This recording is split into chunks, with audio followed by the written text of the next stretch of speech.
শুভেন্দুর মতো কোলাকার যে মুসলিমদের এত আন্ডার এস্টিমেট করছে, আমি আগেও ঘোষণা করেছি, আবার বলছি আপনার মাধ্যমে, সে বাপের বেটা হয়তো 1 মাসের মধ্যে বলেছে ঢুকবে। যেদিন ঢুকবে সে যেন সোজা রাস্তায় আসে, কৃষ্ণনগর দিয়ে NH-34 দিয়ে ঢুকতে হলে আমার রেজিনগরের এরিয়াতেই তাকে ঢুকতে হবে। আমি তাকে মুর্শিদাবাদে ঢুকতে দেব না যতক্ষণ সে মুসলিমদের ওই বিরোধিতা প্রত্যাহার না করবে।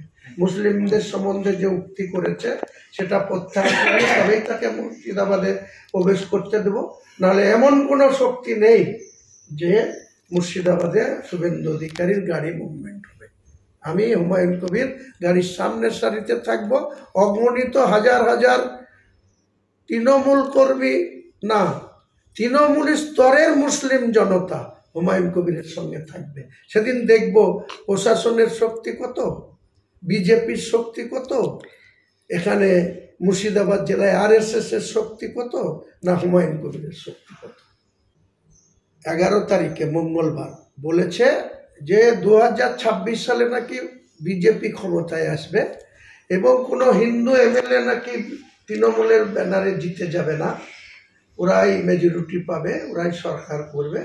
মুসলমান কিছু MLA TMCর প্রতীক নিয়ে জিতে যাবে, তাদেরকে উনি চাইন্দোলা করে বিধানসভার ভেতর থেকে বের করে রাস্তায় আছাড় মারবেন, রাস্তায় ফেলে দেবেন।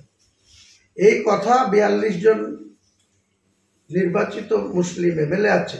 আমার এই জেলায় 16 জন মুসলিম MLA আমাকে ধরে, 2-1 জন MLA আমার সঙ্গে যোগাযোগ রেখেছে।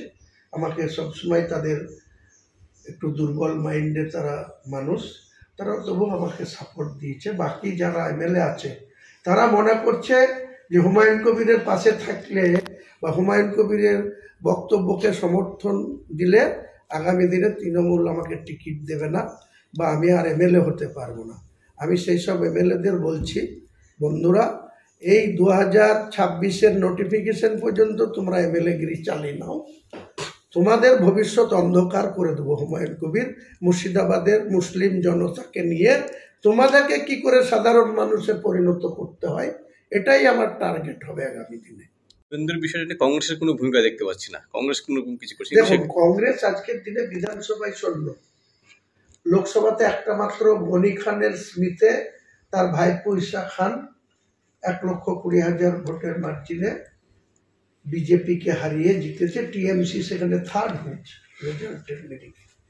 তো সেই কংগ্রেসের কাছে আজকের দিনে কোনো প্রত্যাশা কিছু করা যাবে না, কারণ কংগ্রেস 100 জন MP পেয়েছে। তারা leader of the opposition Rahul Gandhi, তারা সর্বভারতীয় ক্ষেত্রে যা করছে বিজেপির বিরুদ্ধে করুক, সেখানে আমাদের কোনো আপত্তি নেই।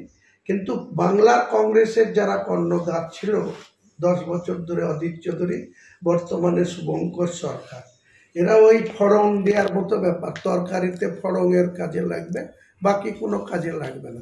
কাজে তাদের ভুল বুঝে কোনো মুসলিম ভাই আবার যেন তাদের ফাঁদে পা দেবেন না। আপনারা নিজস্ব শক্তি নিয়ে রুখে দাঁড়ান এবং মুসলিমরা তার ইমান নিয়ে, ইমানকে মজবুত করে কোরআন হাদিস মোতাবেক, আমাদের যখন কোরআন নাজিল হয়েছিল, আমাদের শেষ নবী হজরত মোহাম্মদ মুস্তফা সাল্লাল্লাহু আলাইহি সাল্লাম তার জীবনে ইসলামকে প্রতিষ্ঠিত করতে গিয়ে কারবালার যুদ্ধ, উহুদের যুদ্ধ, বদরের যুদ্ধ করার সময় মাত্র 3000 সাহাবী নিয়ে, 313 জন সাহাবী নিয়ে 15,000 ইহুদিদের বিরুদ্ধে তিনি জয়লাভ এনেছিলেন। আল্লাহ কি না করতে পারে। কাজে আল্লাহর উপরে ভরসা রাখুন মুসলমান, এবং ইমানদার হন, পরেশগারী হন, নামাজ পড়ুন, নামাজ পড়তে না পারলেও নামাজিদের শ্রদ্ধা করুন এবং ইসলামকে প্রতিষ্ঠা করুন।